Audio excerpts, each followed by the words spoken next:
You're live. We are live. I'm alive. Jeff, are you alive? I'm trying to be alive. I'm alive right now. Welcome, everybody. Oh, gosh, that music is really loud. We're going to lower that. Welcome, everybody, to another edition of Friday 15. It's January 16th. And you've tuned in, I think, because you want to overhear some workplace chatter that is going to be helpful for you in the work that you do. My name's Paul Mastrangelo from First Domino Consulting. And as always, I'm joined by Jeff Jolton of Spencer Stewart.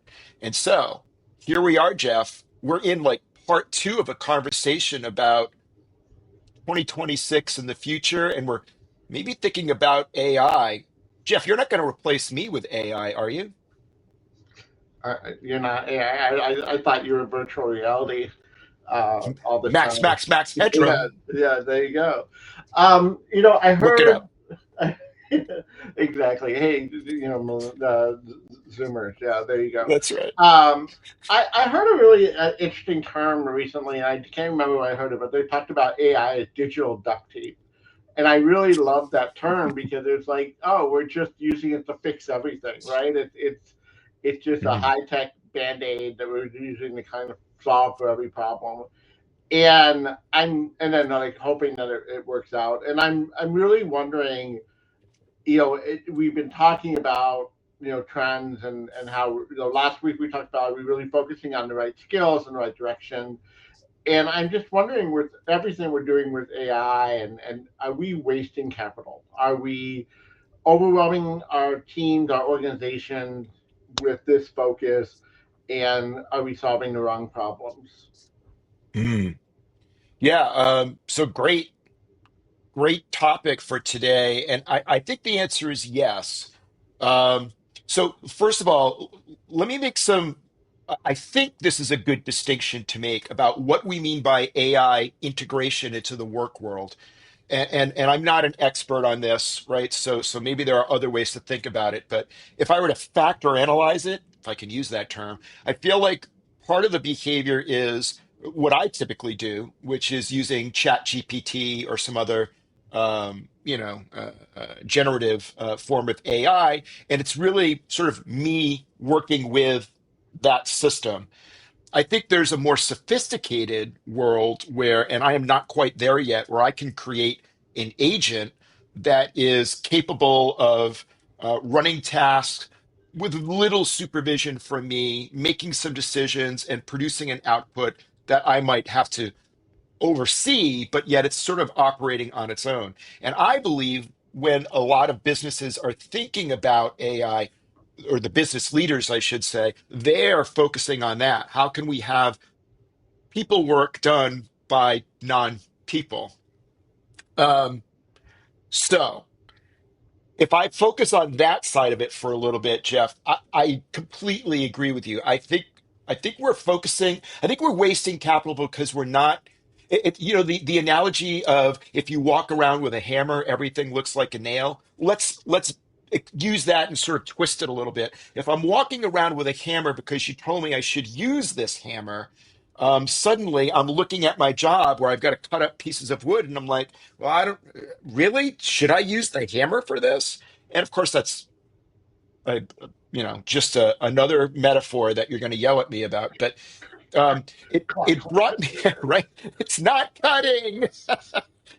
One of the things that I did recently, and this was in my newsletter, Insanity or Dare, I was reading James March, who wrote an article back in the 80s saying, the way change in an organization actually happens is not nearly as strategic and as planned as what we think. And he talks about basically this. This he calls it like a garbage can model where there's problems that get dumped in and there's solutions that get dumped in and then there's these decisions, right? And so it's almost like, to me, sorry to continue that, it's not that we look at a problem and we say, now how can I best attack that? Is this the right problem? How can I attack it? It's more like, oh gosh, oh, here's AI, that's a solution to what? I don't care. It's a solution. And so we're going to put that up and we're going to just tell folks to find a way to integrate it. And I think that's what's occurring. I think it's an org change problem, Jeff, is the way I look at it. And so it would be much better, obviously, to say, well, what problems are we trying to solve right now? A, B, C, D, regardless of what the technology or the solutions are. Next, okay, we want to explore what AI could do with those problems. I'd love to see a team form where I've got some people with more sophistication than I have about developing agentic AI, right? So let's pair those people with some of the folks who are in the department or the function where we think we have the need to solve that problem. So if you're in the know and you're also highly respected, and we can have someone paired with you to develop AI. If you find it successful and productive, you're going to be a great spokesperson to spread that and to now to say, here's how it can work. And the AI technician working with you now understands a little bit more about the use applications. And now you've got yourself two change agents that happen to be looking at this particular solution. I don't think that's the way it's happening. That's my take. No. I mean, I agree. And I think there's a couple things in there that kind of pull out. Like the one thing is, I don't think that there's anything wrong with piloting and being experimental, and I think that that's actually a wonderful thing.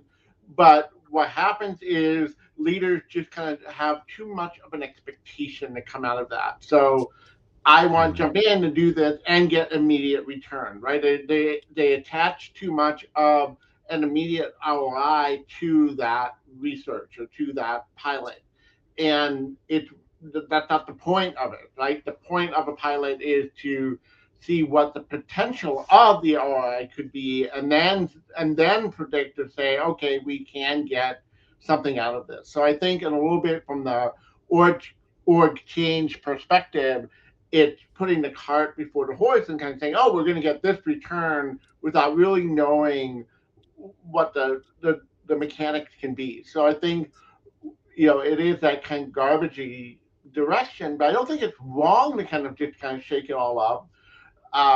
But again, we're not being well defined, and even if we're doing a pilot, right?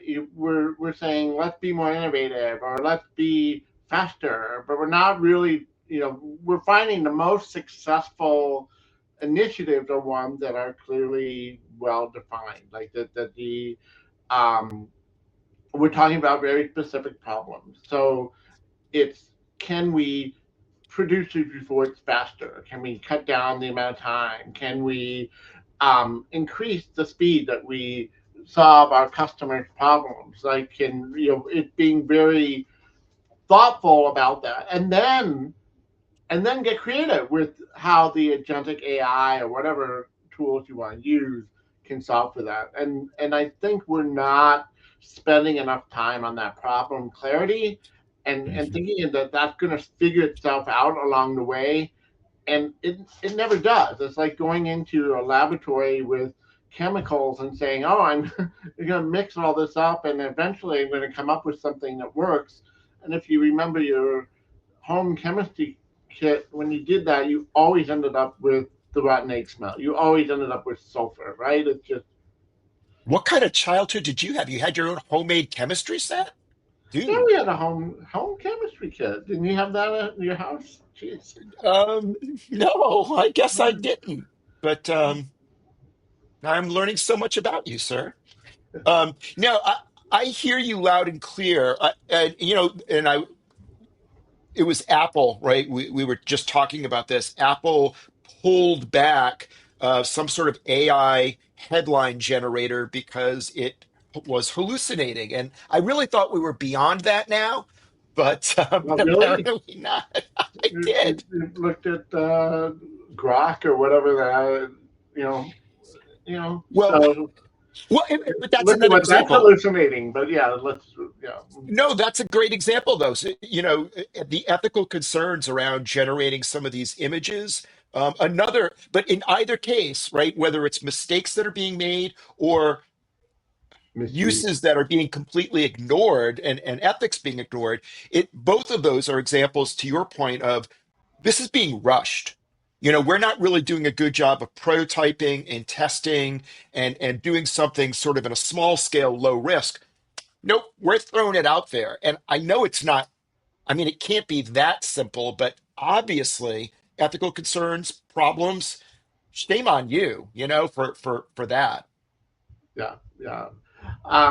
But yeah, like I mean, it's still very early on. Like what? I mean, is it been 3 years? Like I can't even think it's been 3 years that we've really Mm. truly have had truly integrated um, agentic AI in our world. So we're still in our infancy. So of course we're still going to have you know hallucinating systems and Yeah, ethical loopholes that that are just not and that's the thing. I can tell you from my own son Joshua, but it's like you throw something out there, he's gonna look for those loopholes. He's gonna like, how can I break this? How can I sure. destroy it? Right? And so people are just challenging these systems, and that's but that should not be the audience that is there to. We shouldn't be throwing it out in the wild and see they'll find the mistakes, right? We should be doing it Hmm. in practice, and but that's more on the companies that are creating the technology. Still, the consumers of this technology, I still think are needing to be more thoughtful. Um, how they're using it, and then what they're doing with the results of it. Are we doing this to save time? Are we doing this to uplift our people? I still don't think there's enough thought going into that either. Like Hmm. Hmm.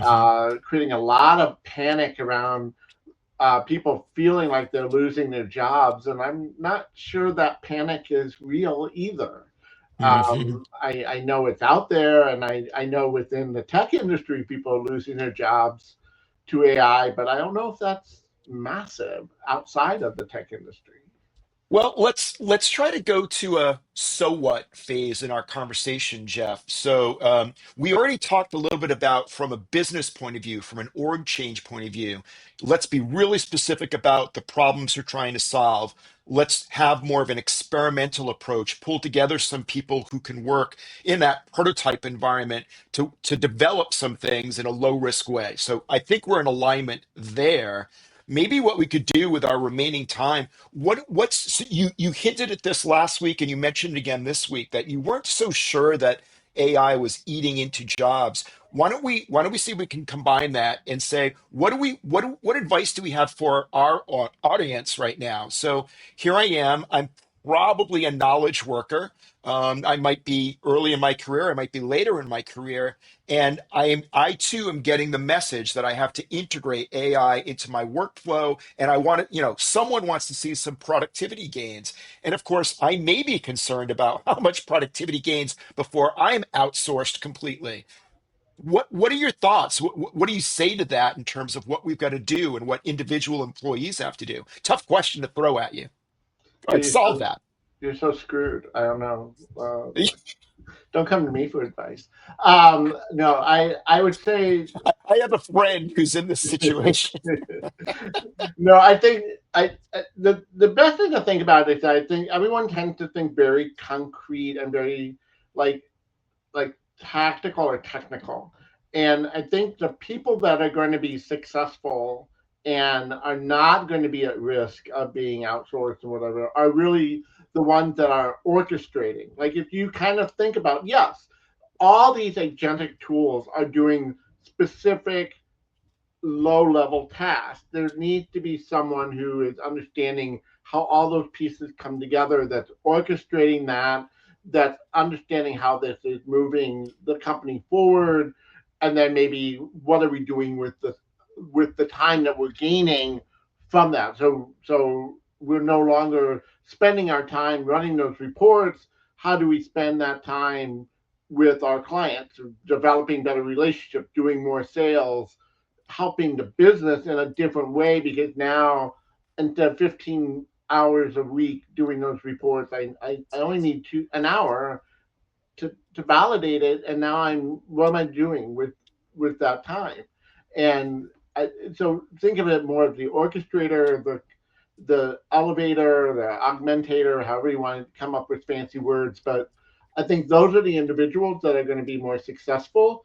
And as we talked about last week, those are the agile, creative, critical, motivated, Hmm. influential people, not the technical engineers and the AI programmers. I mean, those are important people in this world, but those aren't the majority of us, right? We aren't all going to become AI technologists. We're people who are consumers of AI that understand how to make it work in the world that we're in.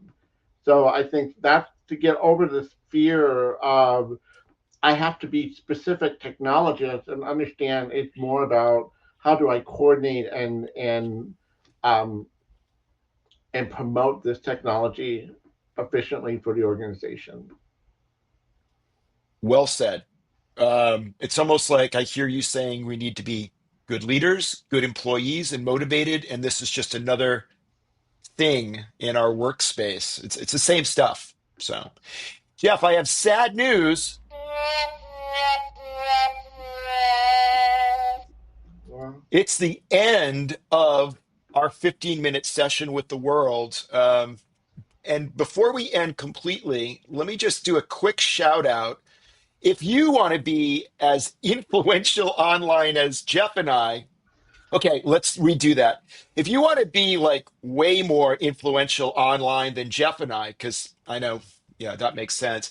There is a free workshop. It's January 21st. It's offered through the Online Influence Institute. That's Online Influence Institute.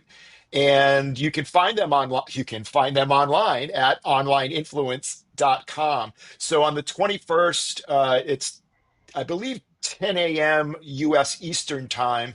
There's an hour-long workshop that talks about connecting human psychology and AI to boost conversations and influence online. Jeff, I'm going to be attending so we can be even more influential, if you can imagine that.